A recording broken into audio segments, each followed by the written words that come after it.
नमस्कार मेरे प्यारे दोस्तों, कैसे हैं आप सभी लोग। आशा करता हूं काफी अच्छे होंगे। दोस्तों, रेलवे से सभी प्रीवियस एग्जाम्स में पूछे जाने वाले क्वेश्चन की श्रृंखला में मैं आप सभी का एक बार फिर स्वागत करता हूं। तो आज मैं फिर लेकर हाजिर हूं आप लोगों के लिए साइंस के उन क्वेश्चंस की एक श्रृंखला का एक पार्ट फोर्थ, जिसमें हम लोग पढ़ रहे हैं सभी प्रीवियस क्वेश्चंस को। दोस्तों, आप सभी को पता होगा इनमें जितने भी क्वेश्चन हम लोग केमिस्ट्री, फिजिक्स और बायोलॉजी से ले रहे हैं, उनसे आपके रेलवे के आने वाले और सभी एग्जाम जो होंगे, जितने भी स्टेट गवर्नमेंट एग्जाम्स होते हैं, रेलवे की जितने भी अपकमिंग एग्जाम्स होते हैं, ये बनना तय है। सीधे इन सीरीज से आप लोगों को क्वेश्चन देखने को मिलेंगे एग्जाम्स में। तो आप सभी इनके नोट्स बना रहे होंगे, ये मैं उम्मीद करता हूं, और आप इन नोट्स को समय समय पर पढ़ते भी चले जाएं। आप लोगों को ये ध्यान रहेगा कि अभी जितनी भी वैकेंसीज हैं, उन सभी में अगर साइंस का पोर्शन आ रहा है तो इस श्रृंखला का फायदा आप लोगों को जरूर मिलेगा आने वाली सभी परीक्षाओं में। आप सभी ये सेशन बहुत अच्छे से देखते रहें, पर डे देखते रहें, और जितने भी क्वेश्चन है उनके कॉन्सेप्ट को भी समझते चलें।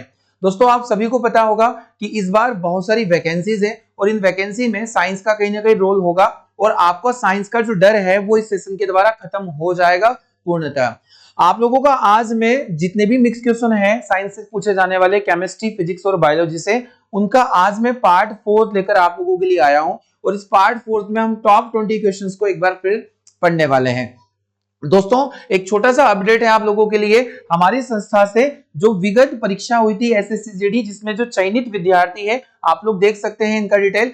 तो ये पिछली परीक्षाओं में वो चयनित विद्यार्थी है जिनका चयन एसएससी जीडी में हमारे यहाँ से हुआ था। देखिए, ये वो संस्था है जहां की सिलेक्शन देना एक परंपरा रही है। सभी परीक्षाओं में आप लोगों को चयन मिलता है, और अंतिम चयन होकर ही स्टूडेंट यहां से जाते हैं, क्योंकि एक बेहतरीन कंटेंट के साथ में जो हमारी टीम है वो आपको गाइड करती है, आने वाली परीक्षाओं के लिए तैयार करती है। तो दोस्तों, इस बैच को आप ज्वाइन कर सकते हैं। ये बैच फ्रेश बैच रहेगा और टारगेट बेस्ड रहेगा। इस बैच में आप लोगों को बेसिक टू एडवांस सारे सब्जेक्ट की इंफॉर्मेशन दी जाएगी। अगर आप अपना सपना पूरा करना चाहते हैं तो इस बैच को आप ज्वाइन कर सकते हैं। आप लोगों को अगर डिटेल जानना है तो कमेंट बॉक्स में जाकर आप मुझे कमेंट करें, आप लोगों को मैं पूरा डिटेल इस बैच का आपको बता दूंगा। तो दोस्तों, आप लोगों को यह भी पता होना चाहिए कि प्रीवियस सिलेक्शन ही ये तय करते हैं कि आप लोगों को जो पढ़ाया जाने वाला कंटेंट है वो किस प्रकार का होगा, क्या एग्जाम ओरिएंटेड कंटेंट होगा या नहीं भी। तो मैं चाहता हूं कि इसमें जो नेक्स्ट फोटो है वो आप लोगों का रहे, क्योंकि सिलेक्शन लेना ही हमारा एक उद्देश्य है और सिलेक्शन देना ही हमारा एक उद्देश्य है। आप लोगों का उद्देश्य होना चाहिए कि हमें कैसे भी करके सिलेक्शन लेना है।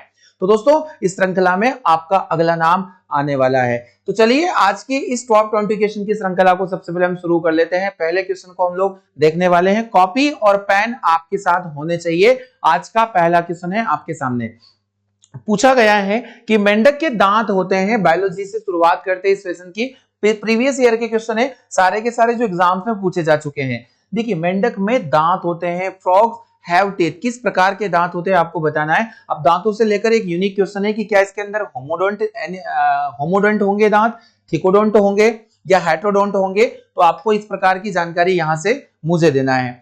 तो देखिए, सबसे पहले मैं दांतों की, अगर मैं विषमता के आधार पर आप लोगों को दांतों को डिवाइड करूं, तो हमारे अंदर भी जो है कुल मिलाकर कुछ दांत के प्रकार हम लोग देख लेते हैं। नंबर 1 पर आ जाता है कि हम एक प्रकार के विषमदंती प्राणी होते हैं। हेट्रोडोंट एनिमल हम होते हैं। हेट्रोडोंट का मतलब हो जाएगा कि अगर हम हेट्रोडोंट देखें तो हमारे अंदर जितने भी प्रकार के दांत होते हैं डियर, वो सभी दांत अलग अलग प्रकार के होते हैं। सारे दांत विषम प्रकार के होते हैं, इसलिए हम लोग कहेंगे कि हम एक प्रकार के हेट्रोडोंट एनिमल होंगे। नंबर 2 पर आ जाता है थिकोडोंट एनिमल, यानी कि जिसे हम लोग कहते हैं गर्तदंती प्राणी। अब गर्तदंती यानी हमारा जो मनुष्य होता है वो थिकोडोंट एनिमल होता है, गर्तदंती प्राणी होता है। इसका अभिप्राय होता है कि हमारे जो दांत होते हैं वो एक गहरे से गड्ढे में धंसे हुए होते हैं, यानी दांतों की जड़ें जो होती है बहुत ही गहराई में धसी होती है, इसलिए हम इसको गर्तदंती के नाम से जानते हैं। नंबर 3 पर यहां पर आ जाता है द्विवार दंती, और द्विवार दंती का मतलब हो जाएगा डाइफियोडोंट। और डाइफियोडोंट का मतलब होगा कि हमारे अंदर 2 प्रकार के दांत होते हैं, एक अस्थाई और एक स्थायी दांत। अस्थाई दांत क्या होते हैं, जिन्हें हम दूध के दांत भी कहते हैं। ये आने के उपरांत जो है ये दांत टूटने के बाद में स्थायी दांत आ जाते हैं। तो हमारे जीवन काल में जो दांतों के आने का क्रम होता है वो 2 बार होता है संपूर्ण जीवन काल में, इसलिए हम इसे डाइफियोडोंट या फिर द्विवार दंती के नाम से भी जान सकते हैं। पर आज की इस श्रृंखला में ये जो क्वेश्चन पूछा गया है ये मनुष्य को लेकर नहीं पूछा गया है, आपसे पूछा गया है मेंढक के बारे में। तो मेंढक में जितने भी दांत होते हैं वो किस प्रकार के होते हैं, तो मैं आपको बता दूंगा कि मेंढक के जितने भी दांत होते हैं वो क्या होते हैं, थिकोडोन टाइप के होते हैं, यानी कि इसको हम बोल देंगे कि गर्तदंती दांत होते हैं मेंढक के अंदर। आपको ध्यान से समझना है इस क्वेश्चन को। और अगर पूछा जाता है कि मेंढक हमारे अंदर किस प्रकार के दांत होंगे, तो विषमदंती, गर्तदंती और द्विवारदंती आप लोगों को हमेशा हमेशा समझना है। अगर पूछा जाए कि क्या मेंढक में होमोडोंट एनिमल होते हैं कि क्या एक प्रकार के दांत होते हैं, तो ये स्टेटमेंट भी हमारा यहाँ करेक्ट हो सकता है, क्योंकि कई बार एग्जाम्स ने बोर्ड ने इसका जो ऑप्शन है वो होमोडोंट भी रखा है। होमोडोंट भी आप लोगों को ध्यान रख लेना है कि अगर आपके सारे ऑप्शन में इस प्रकार का कोई ऑप्शन नहीं मिलता है कि वहां थिकोडोंट नहीं है, तो आपको होमोडोंट लगा देना है। तो होमोडोंट भी यहाँ पर, क्योंकि ये दो ऑप्शन यहाँ पर ऐसे हैं जो मिलते जुलते ऑप्शन यहाँ पर माने जाते हैं। सही जवाब अभी के लिए हमारा हो जाएगा ऑप्शन नंबर बी, और अगर ये ऑप्शन में नहीं होता है तो आपको ऑप्शन नंबर ए भी इसका करेक्ट बता देना है। चलिए अगला क्वेश्चन देख लेते हैं। क्वेश्चन नंबर 2 है इस श्रृंखला का कि यकृत द्वारा बनाया गया पित्त यानी कि बाइल जूस पित्ताशय गॉल ब्लैडर में किसके द्वारा पहुंचता है। बहुत ही शानदार प्रश्न है। आप सभी को ये तो पता होगा कि बाइल जूस का निर्माण हमारे लिवर के द्वारा किया जाता है। बाइल जूस का निर्माण लिवर के द्वारा किया जाता है, पर इसे पित्ताशय के अंदर संग्रह के लिए यानी स्टोरेज के लिए रख दिया जाता है। स्टोरेज के लिए रख दिया जाता है। अब ये लिवर से स्टोरेज गॉल ब्लैडर के पास में किस नलिका के द्वारा पहुंचता है, किसके द्वारा पहुंचता है, आपको ये बताना है। तो हमारे पास में ऑप्शन है हिपेटो गॉल डक्ट यहाँ पर दिया गया, ऐसी नली जिसका नाम है हिपेटो गॉल डक्ट, या हिपेटिक पैंक्रियाटिक डक्ट, या फिर सिस्टिक डक्ट, या फिर हेपेटिक डक्ट। देखिए अलग अलग प्रकार की नलियां दी गई है। डक्ट का मतलब यहाँ पर नली हो जाएगा, एक पतली नली। तो आपको यहाँ पर चुनना है इसमें से किसके द्वारा जो पित्त रस होता है वो पित्ताशय के अंदर जाकर स्टोरेज होता है, तो उस नली का नाम आपको बताना है। देखिए ध्यान पूर्वक समझना है। अगर मैं यहां पर आप लोगों को बताना चाहूं कि जो सिस्टिक डक्ट होती है वो इसका सही जवाब हो जाएगा option number C, cystic duct. Cystic duct एक ऐसी डक्ट होती है जो लिवर से लेकर बाइल जूस को पित्ताशय के पास छोड़ती है। अब अगर क्वेश्चन एग्जाम में आ जाता है कि पित्ताशय से पक्वाशय तक, यानी कि अगर गॉल ब्लैडर से लेकर अगर हम ड्यूडेनम की बात करें, जो छोटी आंत का पहला हिस्सा होता है, वहां तक बाइल जूस किसके द्वारा पहुंचेगा, तो आपको इनमें से जवाब देना है हिपेटिक डक्ट। आपको जवाब देना है, या फिर हिपेटो गॉल डक्ट भी इसका सही जवाब हो जाएगा अगर आपसे पूछा जाए। सही जवाब अगर यकृत से पित्ताशय पूछा है तो इसका सही जवाब हो जाएगा सिस्टिक डक्ट। सिस्टिक डक्ट इसका करेक्ट आंसर होगा। चलिए अगला क्वेश्चन देख लेते हैं। थर्ड क्वेश्चन है दांत को लेकर, सेकंड क्वेश्चन आज का सेशन में, कि प्रोडो में 4 प्रकार के दांत होते हैं। Adults have 4 type of teeth. इन चारों में जो नुकीला एक मूल वाला दांत कहलाता है उसका नाम क्या है। नुकीला दांत होता है, आपको पता होगा। और ये नुकीला दांत क्या होगा, हमारे अंदर 4 प्रकार के दांत होते हैं। नंबर 1 पर हो जाता है इंसाइजर, और इंसाइजर को हम लोग कृंतक दांत के नाम से भी जानते हैं, कृंतक दांत के नाम से जानेंगे। नंबर 2 पर आ जाएगा कैनाइन, और कैनाइन दांत होता है रत्नक। आपने देखा होगा जो सबसे नुकीला दांत यही होता है। नुकीला दांत चिरने फाड़ने के काम आने वाला दांत होता है, यानी कि रत्नक दांत, और रत्नक को हम लोग कहते हैं कैनाइन। तो इस प्रश्न का सही जवाब हो जाएगा ऑप्शन नंबर सी। इसके अलावा अगर हम लोग और ऑप्शन देखें तो थर्ड नंबर पर आ जाता है, इसे हम कैनाइन कहें, ये इंसाइजर हो जाएगा, ये कैनाइन हो जाएगा। अगला आता है अग्रचर्वणक। अग्रचर्वणक नाम के टीथ होते हैं और इनको हम लोग कहते हैं प्रीमोलर टीथ, यानी कि अग्रचर्वणक दांत होते हैं। और यहाँ 4th नंबर पर आ जाता है चर्वणक दांत, और चर्वणक का जो मतलब हो जाएगा यहाँ पर मोलर टीथ। दांतों को लेकर एक फॉर्मूला है जो आप लोगों को याद रखना है कि इंसाइजर, एग्जाम में पूछा जाता है कि वयस्क मनुष्य में दंत सूत्र क्या होगा। दंत सूत्र यानी कि दांत का फार्मूला आप लोगों को बता के रखना है। तो दांत का फार्मूला होगा इंसाइजर, यानी कि ये हो जाएगा, आपको यहाँ पर एक फार्मूला याद रखना है 2123, यानी कि 2/2, और कैनाइन हो जाएगी 1/1। और अगर हम देखें प्री मोलर की तो ये 2/2, और अगला लास्ट हो जाएगा हमारा मोलर 3/3। ये होता है सभी वयस्क मनुष्य में दंत का सूत्र, यानी कि टीथ फार्मूला इसको हम लोग बोल सकते हैं। वही अगर दूध के दांत का फार्मूला या छोटे बच्चों में आपको फार्मूला पूछा जाए, छोटे बच्चों में दांत का सूत्र क्या होगा, दंत सूत्र क्या होगा, तो ध्यान रखना है आप लोगों को इंसाइजर 2/2 ही होता है, यानी कि टोटल मिलाकर 8 इंसाइजर होते हैं दोनों तरफ। और कैनाइन की बात करें तो सेम क्वांटिटी होगी 1/1। और यहाँ पर छोटे बच्चों में प्रीमोलर दांत होते हैं, वो एब्सेंस रहते हैं, ये बाद में आते हैं, हम लोग विजडम टीथ भी बोलते हैं या अकल दाढ़ के नाम से भी हम लोग जानते हैं। और मोलर यहाँ पर हो जाएंगे 2/2। तो आपको ध्यान रखना है ये 2 प्रकार के जो टीथ फार्मूला है एग्जाम्स में पूछे जाते हैं, कि जो दूध के दांत का फार्मूला होता है वो होता है 2/2, केनियन यहाँ पर हो जाएगा 1/1 और मोलर हो जाएगा 2/2 के फॉर्म में यानी कि 8। तो टोटल ये 20 संख्या में हो जाते हैं और ऊपर हो जाती है कुल मिलाकर 32 संख्या। काफी महत्वपूर्ण क्वेश्चन है जो क्वेश्चन एग्जाम में पूछा जा सकता है। मैंने आपको इसकी भी इंफॉर्मेशन यहाँ पर दे दी है। सही जवाब इस प्रश्न का हो जाएगा जो नुकीले दांत होते हैं इनका नाम हो जाता है रत्नक दांत। अगला क्वेश्चन, दांतों का अध्ययन करना क्या कहलाता है? आपको कमेंट बॉक्स में जाकर जवाब देना है। दांतों का स्टडी करना क्या कहलाता है? क्वेश्चन नंबर 4 है, प्रचुरतम मात्रा में खाद्य प्रोटीन के 2 ज्ञात स्रोत निम्नलिखित में से कौन होंगे? यानी आपको बताना है two most abundant known source of edible protein. Protein के अच्छे स्रोत कौन है जिनको खाया जा सकता है? तो यहाँ पर मांस और अंडे भी देके रखा है। ऑप्शन नंबर 2 देके रखा है कुछ शैवाल और कुछ सूक्ष्म जीव माइक्रो ऑर्गेनिज्म। और अगला देके रखा है सोयाबीन एंड पीनट यानी कि मूंगफली। तो आप सभी को पता है डियर स्टूडेंट कि मूंगफली और सोयाबीन में यानी अगर हम लोग देखें तो 35 से लेकर 45% तक प्रोटीन इसके अंदर अवेलेबल होता है प्रति 100 ग्राम। तो आपको ध्यान रखना है कि इसका सही जवाब आपको सोयाबीन और पीनट्स देना है यानी कि सोयाबीन और मूंगफली। दूध और पत्तेदार सब्जियां, वैसे ये सभी इसके स्रोत है प्रोटीन के, पर अगर मैं दिस सोर्स की बात करूं जो हम लोग सभी खा सकते हैं उसका नाम हो जाएगा सोयाबीन और मूंगफली। सही जवाब इसका ऑप्शन नंबर सी होने वाला है। क्वेश्चन नंबर 4 है कि इनमें से समानता का पता लगाइए। सिमिलरिटी को बताना है आपको, समानता में कौन आ जाएगा यहाँ पर नाम। तो दोस्तों इसका पहला ऑप्शन देखो कि यहाँ जो कुछ मेटल देके रखी है चांदी, तांबा, सोना और एल्यूमिनियम। आपको बताना है सिमिलरिटी जो है इनमें क्या होगी। चांदी, तांबा, सोना और एल्यूमिनियम एक दूसरे से समानता रखते हैं, तो ये समानता किस गुण को लेकर होगी? ये सभी अच्छे विद्युत रोधी होते हैं। तो डियर स्टूडेंट बिल्कुल रॉन्ग स्टेटमेंट है, क्योंकि चांदी, सोना, तांबा, एल्यूमिनियम ये सभी बहुत अच्छे इलेक्ट्रिसिटी के गुड कंडक्टर माने जाते हैं, good conductor of electricity and heat. तो ये स्टेटमेंट तो हमारा रॉन्ग हो जाने वाला है। अगला, ये सभी कीमती धातुएं होती है। तो अगर हम देखें सोना और चांदी को तो ये कीमती होती है, पर तांबा, एल्यूमिनियम उस कैटेगरी से थोड़ा सा बाहर हो जाएंगे। अगला ऑप्शन है ये सभी अच्छे सुचालक है।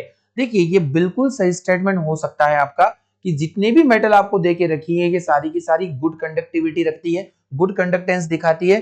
तो all of them are good conductor of heat and electricity. तो सही समानता वाला जो हमारा ऑप्शन हो जाने वाला है, कथन हो जाने वाला है, ऑप्शन नंबर सी हो जाने वाला है। क्या आप लोगों को एक क्वेश्चन समझ में आ गया? तो क्वेश्चन नंबर 5 का सही जवाब हो जाएगा option number C. Question number 6 देख लेते हैं। धातुओं के किस गुण के कारण उनके पत्थर या फिर फाइल बनाने में आसानी होती है? तो आपको ये ऑप्शन बताना है कि धातुओं में ऐसा कौन सा गुण है। तो हम लोगों के पास 2 गुण हम लोगों ने पढ़े हैं। एक गुण होता है धातुओं के अंदर तन्यता का और एक होता है आघात वर्धनीयता का। आघात वर्धनीयता भी एक गुण होता है धातुओं का। आपको इसकी जानकारी होनी चाहिए कि इसको हम डक्टिलिटी और ये मैलिबिलिटी प्रॉपर्टी के नाम से जाना जाता है। डक्टाइल प्रॉपर्टी का मतलब होगा कि इस प्रॉपर्टी में हम धातुओं को पतले तार के रूप में ढालते हैं, और यहाँ हम लोग पतली चादर के रूप में ढालते हैं, पतली चादर के रूप में ढालते हैं। तो इन दोनों में आप लोगों को कुछ चीजें समझ में आ रही होगी। तो हम लोग देखेंगे कि यहाँ पत्थर या फिर फाइल बनाने में हम लोग यूज करेंगे तो ये गुण तो पतली चादर या फिर आघात वर्धनीय का होगा, यानी कि malleable property. Option number D इस सही क्वेश्चन का सही जवाब होने वाला है। देखिए काफी ज्यादा आने वाले ये दोनों क्वेश्चन होते हैं। Physical property of metal, non metal को लेकर हमेशा एग्जाम इन दोनों क्वेश्चन को टारगेट करता है, इसलिए इनको बहुत अच्छे से प्रिपेयर करें। आप वेल प्रिपेयर कर ले और एग्जाम देने जाएं। तो डक्टिलिटी और आघात वर्धनीयता हम लोगों ने दोनों को अच्छे से समझ लिया है। क्वेश्चन नंबर 7 है हमारे सामने। अगला क्वेश्चन दिया है कि बेकिंग पाउडर, जो बेकिंग पाउडर होता है, बेकिंग सोडा और बेकिंग पाउडर में काफी ज्यादा फर्क होता है। हाँ, ये आप बोल सकते हो कि जो बेकिंग पाउडर होता है वो बनता है बेकिंग सोडे से। तो चलिए इसकी कहानी को हम जान लेते हैं कि बेकिंग पाउडर और मतलब किससे मिलकर बनेगा। ये दो आपको कंपोजिशन यहाँ पर बताना है किसका मिश्रण है बेकिंग पाउडर। तो ऑप्शन देख लेते हैं कि सोडियम हाइड्रोजन कार्बोनेट, और इसका मतलब हो जाता है NaHCO3। यह सोडियम बाइकार्बोनेट जिसे हम लोग खाने का सोडा या बेकिंग सोडा भी कहते हैं। तो सोडियम हाइड्रोजन कार्बोनेट और सल्फ्यूरिक एसिड। तो डियर यहाँ अगर देखें तो इसमें एक नाम हमारे पास में NaHCO3 तो होगा, यानी सोडियम कार्बोनेट तो होगा ही, परंतु यहाँ सल्फ्यूरिक अम्ल नहीं पाया जाता, इसलिए ऑप्शन नंबर हमारा ए रॉन्ग हो जाएगा। सोडियम हाइड्रोजन कार्बोनेट और टार्टरिक अम्ल। देखिए यहाँ पर और भी ऑप्शन देख लेना, sodium carbonate, sodium hydrogen carbonate और मेलिक एसिड भी नहीं होगा। यहाँ सोडियम कार्बोनेट नहीं होता है, सोडियम हाइड्रोजन कार्बोनेट होता है, बाइकार्बोनेट। ऑप्शन नंबर सी पढ़ लीजिएगा।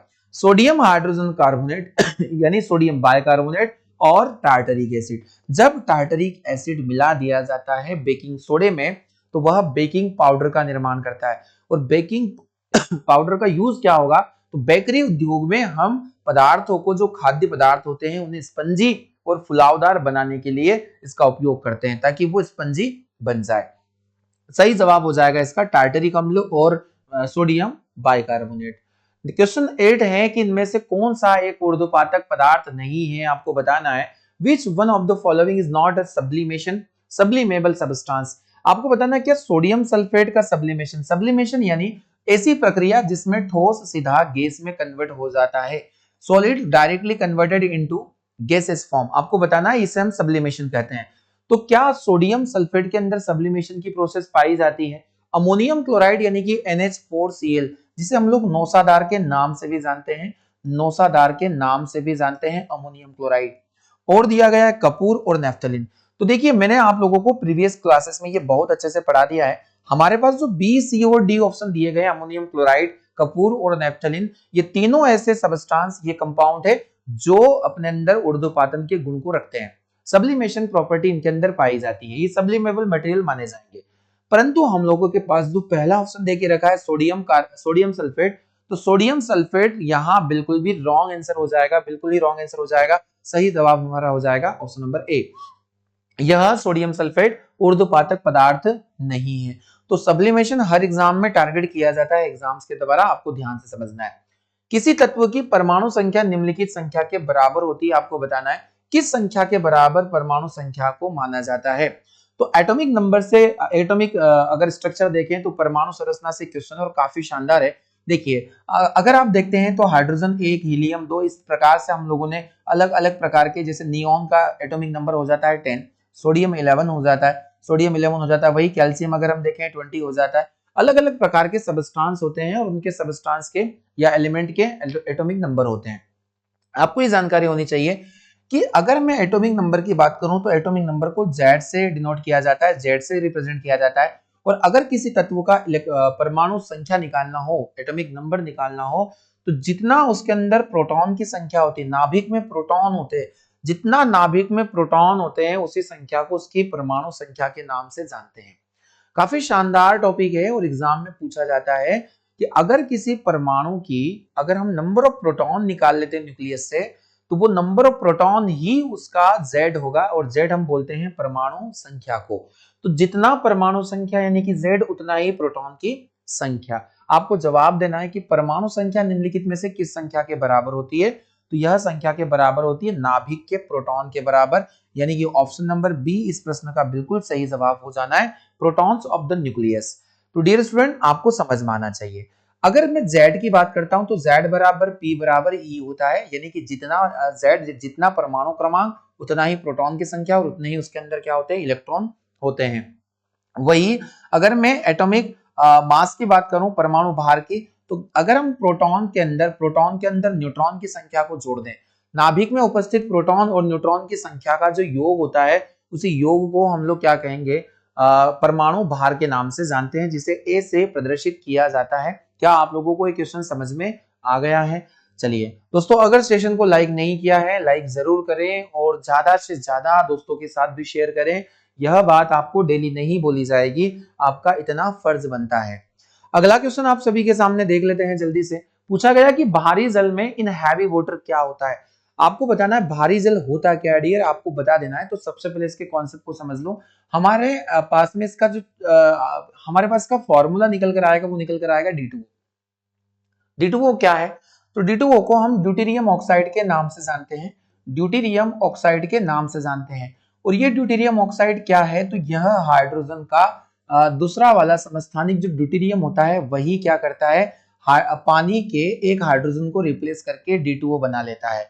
यानी हाइड्रोजन के दूसरे समस्थानिक से D2O का निर्माण होता है जब ऑक्सीजन से रिएक्ट करवा दिया जाए। तो इसे यूरे वॉसबर्न के द्वारा खोजा गया था। अब इसमें हम पढ़ लेते हैं, क्या वायु अधिक मात्रा में घुली हुई हो, तो यहाँ भारी जल से इसका संबंध नहीं होगा। खनिज और लवण अधिक मात्रा में घुले हुए हो, यानी minerals and salt are dissolve in large amount, तो इसका कोई भी रिलेशन इस क्वेश्चन से नहीं है। हाइड्रोजन की जगह ड्यूटेरियम होता है। मैंने अभी जस्ट आपको बताया है कि deuterium is present in the place of hydrogen, कि क्योंकि यहाँ जो हाइड्रोजन का सेकंड समस्थानिक है आइसोटॉप्स है, वो हाइड्रोजन को रिप्लेस कर देता है, क्योंकि ये मोर रिएक्टिव माना जाता है, इसलिए यहाँ पर H2O की जगह पर D2O बन जाता है, जिसे हम लोग ड्यूटेरियम ऑक्साइड के नाम से जानते हैं। क्वेश्चन नंबर 10 का सही जवाब हो जाएगा सी। क्वेश्चन नंबर 11 है आप सभी के सामने, और 11 क्वेश्चन को हम लोग समझ पा रहे हैं कि यहाँ एक फॉर्मूला, केमिकल फॉर्मूला आप लोगों को देके रखा है। आपको दिया गया है Ca3PO4 होल ट्वाइस। अब ये क्या है? इसे हम लोग कहते हैं कैल्शियम फॉस्फेट। कैल्शियम फॉस्फेट, और आप सभी को यह जानकारी होगी कि कैल्शियम फॉस्फेट हमारे शरीर में कहाँ पाया जाता है। हमारे जो दांतों के इनेमल होते हैं, दांतों के इनेमल होते हैं, इनामल जिसे हम लोग कहते हैं, शरीर का सबसे कठोर पदार्थ, शरीर का सबसे कठोर पदार्थ, hardest material of the body, hardest material of the body जो इनेमल होता है, वह इनेमल कैल्शियम फॉस्फेट का ही बना होता है, कैल्शियम फॉस्फेट से बना होता है। तो आपको ये बताना है कि कैल्शियम फॉस्फेट में Ca3PO4 होल ट्वाइस में परमाणुओं की संख्या कितनी है, कितने एटम्स इसके अंदर प्रेजेंट है। तो देखिए एटम्स को कैसे काउंट करते हैं, बड़ा ही शानदार प्रश्न है, और आने वाले एग्जाम्स में क्वेश्चन देखने को मिलेंगे। परमाणुओं की संख्या को कैसे निकाला जाए, तो इसके लिए एक सही तरीका मैं आपको बता रहा हूं। परमाणु का मतलब होगा कि यहाँ जो कैल्शियम है उसका एक परमाणु नहीं बल्कि 3 परमाणु है। आप लोग ध्यान से काउंट करना, कैल्शियम यहाँ पर अपने 3 परमाणु के साथ है, तो 3 परमाणु तो कैल्शियम के हो गए। वही अगर हम यहाँ पर होल ट्वाइस का मतलब जो ये फास्फोरस है, ये भी 2 है, तो यहाँ 2 फास्फोरस हो गया। वही अगर हम बात करते हैं ऑक्सीजन, यहाँ पर 4 है, और इस 4 का मल्टीपल क्योंकि ये होल ट्वाइस है तो यहाँ 2 भी है, तो ये 4 इंटू 2 यानी कि 8 यहाँ क्या हो जाएंगे, ऑक्सीजन हो जाएंगे। अगर हम कुल मिलाकर यहाँ पर टोटल परमाणुओं की संख्या निकाले तो 8 और 2 10, 10 और 3 13, 13 टोटल एटम्स यहाँ पर प्रेजेंट है। सही जवाब इसका हो जाएगा ऑप्शन नंबर बी 13। आपको बहुत ही अच्छे से इस क्वेश्चन को समझना है। चलिए एक और कंपाउंड में दे देता हूं। अगर आपसे पूछा जाए सल्फ्यूरिक एसिड में H2SO4 में कितने एटम है, H2SO4 में कितने एटम है, आपको कमेंट बॉक्स में जाकर मुझे इसका जवाब देना है काफी अच्छे से। तो सल्फ्यूरिक अम्ल में कितने एटम्स मिलेंगे या कितने परमाणुओं की संख्या है, आपको जवाब मुझे देना है। सही जवाब यहाँ पर कैल्शियम फॉस्फेट में जो परमाणु होते हैं वो 13 परमाणु होते हैं। अगला क्वेश्चन, किसी तत्व की परमाणु संख्या की औसत संख्या, परमाणु संख्या की संख्या है। तो आपको ये क्वेश्चन शायद रिपीट हो चुका है कि अगर किसी तत्व की परमाणु संख्या या Z को हम लोग डिस्कस करें तो Z क्या हो जाता है, Z होता है बराबर P के। जितना ज्यादा परमाणु संख्या उतने नंबर ऑफ प्रोटॉन आप लोगों को प्रेजेंट होके मिलेंगे, यानी ऑप्शन नंबर सी। और अगर आपसे परमाणु भार पूछा जाए, परमाणु भार पूछा जाता है, एटॉमिक मास पूछा जाता है ए, तो यहाँ ये प्रोटॉन और न्यूट्रॉन की संख्या का योग माना जाएगा, number of proton and number of neutron. तो आपको बताना है कि जब दोनों का सम हो जाए तो इसे हम लोग एटॉमिक मास कहेंगे। और अगर केवल आपसे पूछे कि एटम्स में नाभिक होता है, उस नाभिक के अंदर जो प्रोटॉन की संख्या होती है उसी को हम लोग परमाणु संख्या के नाम से जानेंगे। चलिए अगला क्वेश्चन देख लेते हैं। क्वेश्चन नंबर 13 है, किसी तत्व के परमाणुओं में 10 इलेक्ट्रॉन, 10 प्रोटॉन और 12 न्यूट्रॉन है। एक बार फिर से पढ़ लीजिएगा, कोई एटम है जिसमें 10 इलेक्ट्रॉन, नंबर ऑफ इलेक्ट्रॉन है 10, नंबर ऑफ प्रोटॉन भी यहाँ पर 10 है, और नंबर ऑफ न्यूट्रॉन यहाँ पर हमारे पास 12 देके रखे हैं। उस तत्व का परमाणुवीय भार कितना होगा, एटॉमिक मास आप लोगों को बताना है, एटॉमिक वेट कितना है। तो एटॉमिक वेट निकालने के लिए हम लोग करते हैं P+N। प्रोटॉन और न्यूट्रॉन की संख्या का योग ही परमाणु भार होता है। अब आपको यहाँ पर गिवन है, प्रोटॉन की संख्या देके रखी है आपको यहाँ पर 10, और जो न्यूट्रॉन होते हैं वो भी देके रखिए कितने, 12। तो आपको बताना है यहाँ टोटल मिलाकर जो परमाणुवीय भार आ जाएगा वो आ जाएगा 22 यानी कि 22। ऑप्शन नंबर सी इस प्रश्न का। बेहद आसान और इजी क्वेश्चन होते हैं, पर अगर जिन्हें समझ में नहीं आते हैं ना, उनके लिए ये प्रश्न भी बहुत ज्यादा कॉम्प्लेक्स बनेगा। तो दोस्तों काफी इजी क्वेश्चन है और आपको इनको बहुत अच्छे से ध्यान से समझते रहना है, ये प्रीवियस एग्जाम में आ चुके हैं।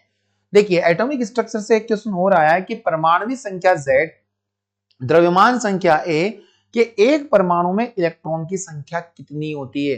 तो आपको बताना है यहां अगर कोई एलिमेंट है जिसका एटॉमिक नंबर Z देके रखा है, Z देके रखा है एटॉमिक नंबर, और एटॉमिक मास A देके रखा है, तो परमाणु में इलेक्ट्रॉन की संख्या कितनी होती है। आपको मैं फिर से कॉन्सेप्ट बताने वाला हूं परमाणु संख्या को लेकर। परमाणु संख्या होती क्या है, तो वैसे अगर देखा जाए परमाणु संख्या का मतलब होगा नाभिक में उपस्थित प्रोटॉन की संख्या। नाभिक में उपस्थित प्रोटॉन की संख्या को परमाणु संख्या कहते हैं, जिसे हम लोग Z कहेंगे, और Z बराबर P हो जाता है। परंतु आपको एक बात और ध्यान रखना है कि जितने ज्यादा नंबर ऑफ P होंगे उतना ही नंबर होता है उस परमाणु में उपस्थित रहने वाले इलेक्ट्रॉन का। तीन चीजें अगर आपको किसी तत्व का परमाणु संख्या पता हो, आप उसमें प्रोटॉन की संख्या और इलेक्ट्रॉन की संख्या आराम से निकाल सकते हैं। प्रोटॉन और इलेक्ट्रॉन की संख्या को आराम से निकाल सकते हैं। तो दोस्तों आप लोगों को बताना है कि यहाँ परमाणु संख्या देके रखी है, Z देके रखा है Z, तो मुझे बताओ क्या E का वैल्यू भी कितना होगा, Z ही होगा, P का वैल्यू कितना होगा, Z ही होगा। तो इसका सही जवाब हो जाएगा हमारे पास में Z, यानी ऑप्शन नंबर ए। देखिए ऐसे प्रश्न आपको थोड़ा कंफ्यूज जरूर करेंगे एग्जाम्स में, क्योंकि एक यूनिक क्वेश्चन है और काफी स्टूडेंट्स इसमें बहुत सारे कैलकुलेशन करते हैं जो आपको नहीं करना है। अगला क्वेश्चन देख लेते हैं जल्दी से। ऐसे दो तत्व जिनमें इलेक्ट्रॉन की संख्या भिन्न भिन्न है। काफी शानदार क्वेश्चन है आज केमिस्ट्री की क्लास से कि भिन्न भिन्न है लेकिन इन जिनकी द्रव्यमान संख्या समान हो उन्हें हम क्या कहेंगे। जिनमें इलेक्ट्रॉनों की संख्या भिन्न हो और द्रव्यमान संख्या समान हो, यानी परमाणु भार समान हो, तो क्या यह समभारिक के नाम से जाने जाते हैं। समभारिक, जिन्हें आइसोबार के नाम से भी हम लोग जान सकते हैं, ऑप्शन नंबर डी। देखिए इलेक्ट्रॉन की संख्या भिन्न भिन्न यानी कि परमाणु संख्या भिन्न भिन्न, और परमाणु भार समान हो जाएगा, और परमाणु भार समान होगा तो इसे हम लोग समभारिक के नाम से ही जानते हैं, यानी आइसोबार। तो समावयवी में आपको बताऊंगा कि जब एक ही अणुसूत्र के द्वारा दो या दो से अधिक जो फॉर्मूला है उनको रखा जाए, सब न्यूट्रॉनिक न्यूट्रॉन की संख्या समान हो जाएगी और समस्थानिक में परमाणु क्रमांक समान होते हैं और भार जो होंगे वो भिन्न भिन्न होंगे। चलिए अगला क्वेश्चन देख लेते हैं। 16 क्वेश्चन है कि हैवी वाटर यानी भारी जल क्या है। तो भारी जल किसे कहते हैं। भारी जल यानी हमने अभी पढ़ा था कि भारी जल का फॉर्मूला होता है D2O, इसका केमिकल नाम हो जाएगा ड्यूटीरियम ऑक्साइड। ड्यूटीरियम ऑक्साइड इसका नाम हो जाता है, और आपको बताना है कि ये जो भारी जल है ये क्या है। तो समुद्र का जल यानी H2O प्लस लवण, क्या इससे मिलकर बना होता है, या फिर H2O2 हाइड्रोजन पेरोक्साइड या D2O। D2O इसका नाम हो जाता है, हाइड्रोजन को रिप्लेस करके इसका निर्माण किया जाता है। अगर हम D2O यानी कि भारी जल की बात करें तो इसकी जो खोज की गई थी वो की गई थी यूरे और वॉसबर्न के द्वारा। आपको ध्यान से समझना है। इसका उपयोग हम लोग नाभिकीय रिएक्टर में करते हैं। इसका उपयोग हम लोग नाभिकीय रिएक्टर में या न्यूक्लियर रिएक्टर जो होते हैं में मंदक के रूप में एज अ मॉडरेटर इसका हम लोग उपयोग करेंगे। मॉडरेटर, न्यूट्रॉन की गति को मंद करने में इसका उपयोग किया जाता है, तो मंदक के रूप में इसका उपयोग किया जाता है। बहुत ही अच्छे से इस बात को आपको समझ लेना है। चलिए दोस्तों, तो इसका ऑप्शन सी हो जाने वाला है जो बिल्कुल करेक्ट होगा। क्वेश्चन नंबर 17 है कि यहां बोला गया है कि इनमें से सम इलेक्ट्रॉनिक समूह कौन सा होगा, यानी कि जिनमें नंबर ऑफ इलेक्ट्रॉन जो है वो क्या रहे, समान रहे। सम इलेक्ट्रॉन, नंबर ऑफ इलेक्ट्रॉन समान रहे। तो यहाँ पर अलग अलग ऑप्शन देके रखे। देखिए सोडियम आयन देके रखा है, और सोडियम आयन की अगर मैं बात करूं तो सोडियम का एटॉमिक नंबर होता है 11। ध्यानपूर्वक समझना है आपको इस क्वेश्चन को। सोडियम का अगर हम देखें तो एटॉमिक नंबर है 11, और 11 पर रहने वाले 11 ही क्या होंगे, इलेक्ट्रॉन होंगे। इसने क्या किया, एक इलेक्ट्रॉन डोनेट किया, और डोनेट करने के बाद एक पॉजिटिव चार्ज बना लिया। अब इसके पास नंबर ऑफ इलेक्ट्रॉन कितने बच गए, 10। ठीक है, अगर हम लोग देखेंगे यहाँ पर पोटेशियम, तो पोटेशियम नॉर्मल वे में 19 नंबर पर आता है, 19 नंबर पर इसने एक इलेक्ट्रॉन डोनेट किया तो K+ बना, और इसके पास में जो इलेक्ट्रॉन हो गए वो कितने हो गए, 18। इसने डोनेट किया है और ये बन गया 18 पर। अभी इनके पास इलेक्ट्रॉन अगर पूछे कि K में कितने होंगे तो 19, K+ में 18, Mg+2। अगर मैग्नीशियम आयन को देखें तो मैग्नीशियम का एटॉमिक नंबर है 12, और 2 इलेक्ट्रॉन डोनेट करने के बाद ये फिर से 10 पर आ गया। वही कैल्शियम की बात करते हैं, कैल्शियम+2 की परमाणु क्रमांक 20 है, 2 इलेक्ट्रॉन डोनेट किया, आर्गन की तरह बिहेव करेगा, तो यहाँ जो इलेक्ट्रॉन की संख्या है कितनी हो गई, 18 हो गई, यानी 18। सल्फर -2, S-2, सल्फर होता है 16 पर, और 16 ने 2 इलेक्ट्रॉन गेन करके ये आ गया 18 पर, और आखिरी में बचा है ओनली आर्गन। तो आर्गन का तो वैसे भी ये, क्योंकि एक अक्रिय तत्व है जो इलेक्ट्रॉन को डोनेट नहीं करता, 18 इसका इलेक्ट्रॉन की संख्या होगी।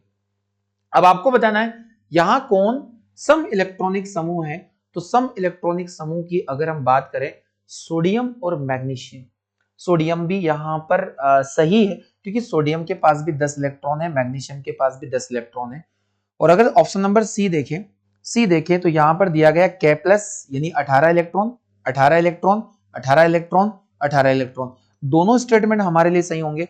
यानी कि ऑप्शन नंबर सी यहां पर दिया गया ए और बी दोनों, यानी यहां ये वाला जो ऑप्शन है बी नंबर पर होना चाहिए। तो आपको ध्यान रखना है दोनों ऑप्शन सही होगा, ऑप्शन नंबर सी इसका बिल्कुल सही जवाब होने वाला है। काफी अच्छा प्रश्न था एग्जाम में, यहां से आपको ध्यान रखना है इलेक्ट्रॉन डोनेट करने के बाद पॉजिटिव चार्ज यहां पर बन जाता है।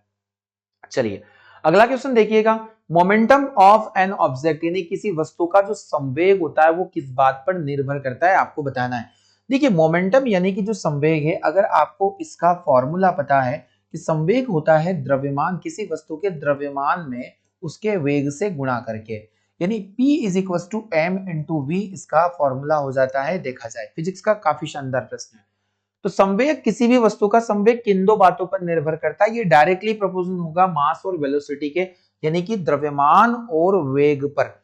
द्रव्यमान और वेग दोनों पर सही जवाब इसका हो जाना है option number C, both mass and velocity. बहुत ही शानदार प्रश्न। अगर इसका यूनिट देखें हम मास का, तो मास यहाँ पर केजी हो जाता है और वेलोसिटी मीटर पर सेकंड यानी ms माइनस वन, यानी आपको मीटर इनवर्स लेना है तो केजी ms माइनस वन आपको ध्यान रखना है।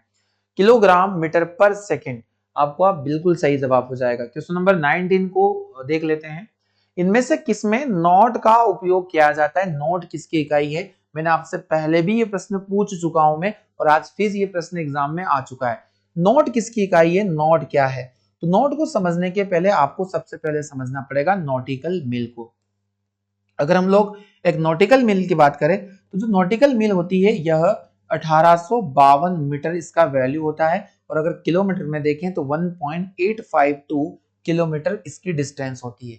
क्या यूज किया जाता है, तो आपको ध्यान रखना है यह समुद्री दूरी मापने की इकाई है। समुद्र में जो दूरी मापी जाती है, समुद्री दूरी मापने की इकाई है।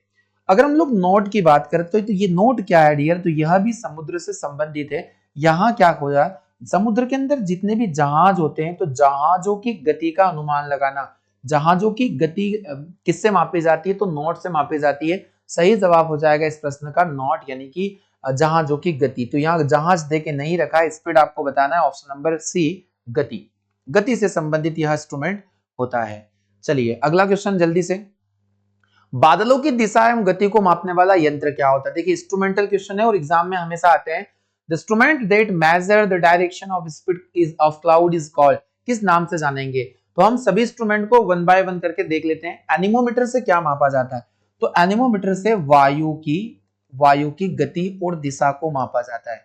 वायु की गति और दिशा को मापा जाता है, हवा की गति और दिशा को मापा जाता है एनीमोमीटर से। वही अगर हम लोग रेन गेज की बात करें तो वर्षा की मात्रा, वर्षा कितनी हुई है, बारिश कितनी हुई है, वर्षा की मात्रा को मापा जाता है रेन गेज से। हाइग्रोमीटर, हाइग्रो और एक होता है हाइड्रोमीटर, ये दोनों काफी कंफ्यूज पैदा करते हैं स्टूडेंट्स के बीच में। देखिए हाइग्रोमीटर की बात करें तो वायुमंडल की आपेक्षिक आर्द्रता, relative humidity of atmosphere measured by hygrometer.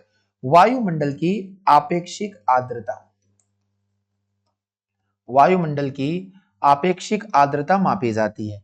वही हाइड्रोमीटर की बात करें तो जल का आपेक्षिक घनत्व, जल का आपेक्षिक घनत्व इससे मेजर किया जाता है। आपको ध्यानपूर्वक इस बात को समझना है। तो दोस्तों बहुत ही अच्छा प्रश्न है। अब हमारे पास एक ऑप्शन बच जाता है यहाँ पर, बादलों की गति और दिशा, तो इसका सही जवाब हो जाता है नेफोस्कोप। नेफोस्कोप से हम बादलों की दिशा और गति को मेजर करते हैं, तो इस इंस्ट्रूमेंट का नेम यहाँ पर हो जाना है नेफोस्कोप। आपको इन चारों ऑप्शन की जो इंस्ट्रूमेंट देके रखे इनका आंसर आपको पता होना चाहिए। चलिए सही जवाब हम लोगों ने इसका देख लिया है। क्वेश्चन 21, अल्टीमीटर से क्या मापा जाता है, काफी शानदार प्रश्न है। तो हमने देखा कि वायुमंडलीय दाब अगर मुझे मेजर करना है, वायुमंडलीय दाब, तो वायुमंडलीय दाब आपको पता होगा कि इसे तो बैरोमीटर से मापा जाता है। बैरोमीटर जिसकी खोज ई टॉरिसली नामक वैज्ञानिक के द्वारा की गई है। ई टॉरिसली नामक वैज्ञानिक के द्वारा की गई है। तो बैरोमीटर की खोज किसने की थी, ई टॉरिसली नामक वैज्ञानिक ने। अगर हम लोग वायुमंडलीय दाब देखें तो बैरोमीटर। भूतल से ऊंचाई, देखिए तो जो ऊंचाई होती है वह अल्टीमीटर से ही मापी जाती है। हाइट फ्रॉम द ग्राउंड या height from the earth surface, तो अगर एग्जाम में पूछा जाए वायुयान की ऊंचाई कितनी है, वायुयान की ऊंचाई कितनी है, तो वायुयान की ऊंचाई को आपको ध्यान रखना है, ये अल्टीमीटर से ही मापी जाएगी। और विद्युत धारा का सामर्थ्य यानी कि स्ट्रेंथ ऑफ इलेक्ट्रिक करंट, तो आपको ध्यान देखना होगा, एम्पियर यहाँ पर हो जाएगा। डिफरेंस ऑफ हियरिंग, तो ये अलग अलग इंस्ट्रूमेंट इसके होते हैं। सही जवाब हमारा भूतल से ऊंचाई मापने का एक यंत्र होता है अल्टीमीटर। चलिए क्वेश्चन नंबर 22 यहां पर दिया गया है। एक कागज का टुकड़ा और एक क्रिकेट बॉल एक ही ऊंचाई से गिराए गए, सेम हाइट पर एक पेपर और एक बॉल को गिराया जाता है। इनमें से किस कंडीशन में दोनों एक साथ पृष्ठ पर पहुंचेंगे, यानी सरफेस पर गिरेंगे। देखिए बहुत ही शानदार प्रश्न है, हर एग्जाम ऐसे प्रश्न पूछेगा फिजिक्स से। तो आपको ध्यान रखना है कि एक कागज का टुकड़ा है और एक बॉल है, एक पेपर पीसेस है और एक बॉल है। अगर हम देखें दोनों का सरफेस एरिया डिफरेंट डिफरेंट है। अगर ये किसी माध्यम में होंगे ना, तो इनके नीचे आने की जो गति है वो माध्यम वायु के अवरोध के कारण बदल जाएगी।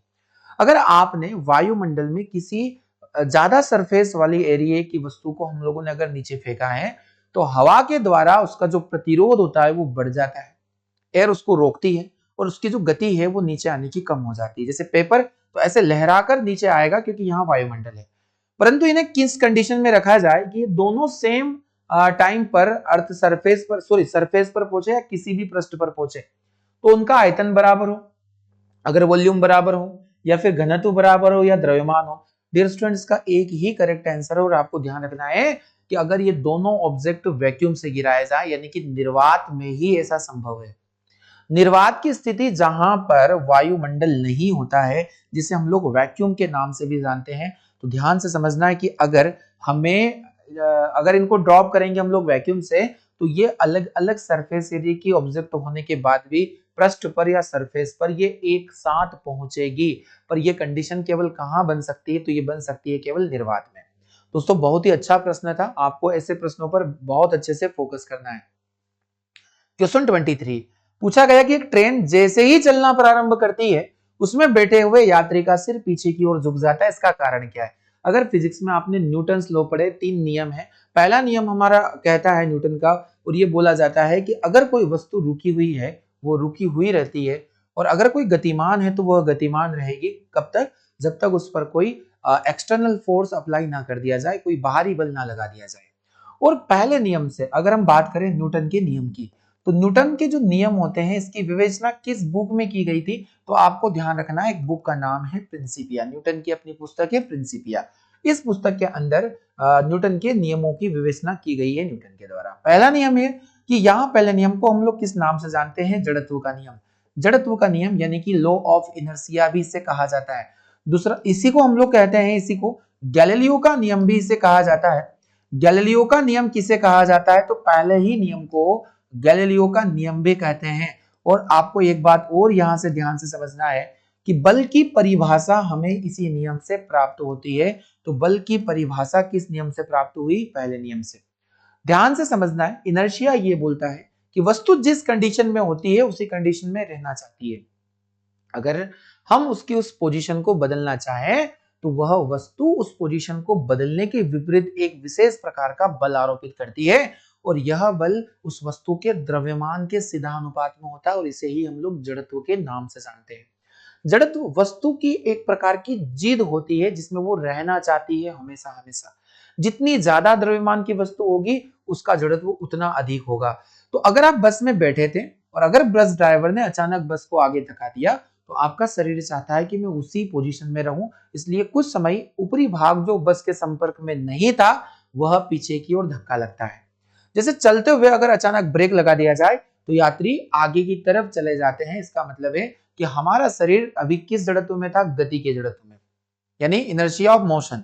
और जब बस के अचानक रुक गई तो वहां पर इनर्शिया ऑफ रेस्ट आ गया, और उस रेस्ट के इनर्शिया को ग्रहण करने के लिए एक विशेष प्रकार का बल चाहिए, और ये हमारा शरीर जो है आगे की ओर।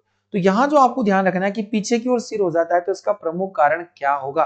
क्या ये स्थिरता का जड़त्व है, या फिर गति का जड़त्व है, या फिर जड़त्व आघूर्ण है, द्रव्यमान का संरक्षण है?